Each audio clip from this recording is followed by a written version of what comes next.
नमस्कार दोस्तों। आपने जरूर सुना होगा कि बहुत सारे लोग ऐसे होते हैं जो बहुत मेहनती होते हैं, पूरी जिंदगी दिन रात एक करके काम करते हैं और काम करके वो अपनी जिंदगी की बेसिक जरूरतों को पूरा करते हैं। वहीं कुछ लोग ऐसे होते हैं जो कि बहुत अच्छे से अपनी जिंदगी को सरवाइव करते हैं, साथ ही साथ अपनी एक ही जिंदगी में और बहुत आसानी से अमीर बन जाते हैं, बहुत अच्छे पैसे अर्न कर लेते हैं। तो इन दोनों के बीच में क्या डिफरेंस है, इनकी सोच में क्या अंतर है, इसका क्या तरीका है, आइए आज की वीडियो में इस चीज को हम डिटेल में समझते हैं।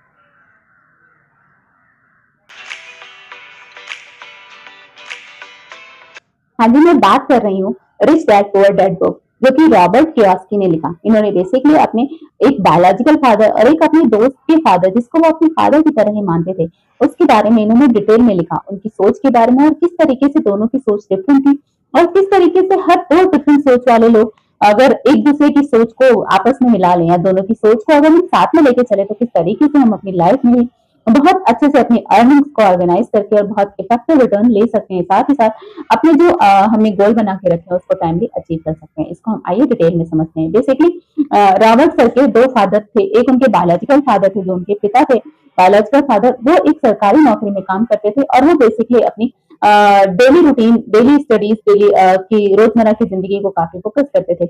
उनकी बेसिक जो थिंकिंग थी वो ये थी कि आदमी को कड़ी मेहनत करके पढ़ाई करनी चाहिए, पढ़ाई करने के बाद एक अच्छी सरकारी नौकरी लेनी चाहिए और साथ ही साथ उस सरकारी नौकरी से अच्छा कमा के और अपनी जिंदगी को, अपनी लाइफ स्टाइल को बहुत सिस्टमेटिक और बहुत ऑर्गेनाइज तरीके से जीना चाहिए। वहीं उसके जो एक मित्र के फादर थे, वो उनके कह सकते हैं उनके दूसरे डैड थे, वो उनको भी अपने फादर की तरह ही मानते थे।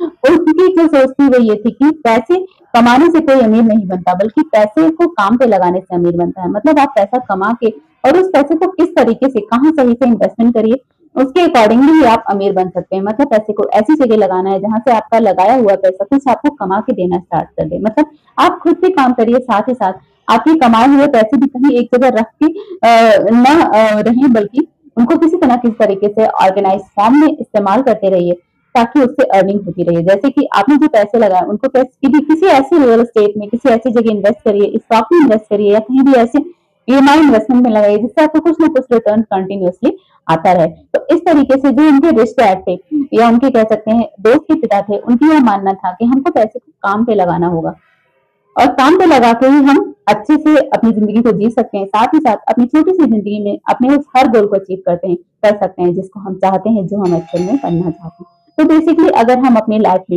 इन दोनों डैड की सोच को साथ में लेते हैं, साथ में लेकर चलते हैं, मतलब अगर हम बच्चे ने करे तो स्टार्टिंग में इस तरीके से समझा, इस तरीके से पढ़ाई की कि उनको एक अच्छी जॉब मिल गई और उस अच्छी जॉब से कमाए हुए पैसे को सिस्टमेटिकली अगर यूज किया तो नेचुरली हमारे गोल को अचीव करने में कोई नहीं रोक सकता और हम अपनी एक छोटी सी जिंदगी में एक बहुत अच्छा सक्सेस कर सकते हैं। तो हमें पैसे कमाना, साथ ही साथ उन कमाए हुए पैसों को काम पे लगाना जरूरी है।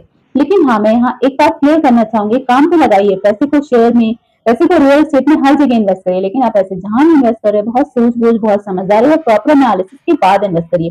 साथ ही साथ आपका जो भी इन्वेस्टमेंट जा रहा है उसमें एक स्टॉप लॉस जरूर मार्क करके रखिए। मतलब आप कितना मिनिमम लॉस क्लियर कर सकते हैं वो आपका एक पॉइंट क्लियर होना चाहिए हर एक इन्वेस्टमेंट में। साथ ही साथ टाइम ऑफ इन्वेस्टमेंट भी बहुत मैटर करता है। अगर आप जितना लॉन्ग टर्म के लिए इन्वेस्ट करेंगे उतना आपको इफेक्टिव रिटर्न मिलेगा। साथ ही साथ आपका अगर शॉर्ट टर्म का इन्वेस्टमेंट है तो आपको वो लिक्विड फॉर्म में इन्वेस्टमेंट होना चाहिए। इस तरीके से अगर आप अपनी इन्वेस्टमेंट को प्लान करके और अपने कमाए हुए पैसों को काम पे लगाएंगे तो naturally rich dad poor dad की जो हमारी स्टोरी थी उसी स्टोरी को हम अपनी लाइफ में एक्वायर करके और अच्छा रिटर्न गेन कर सकते हैं।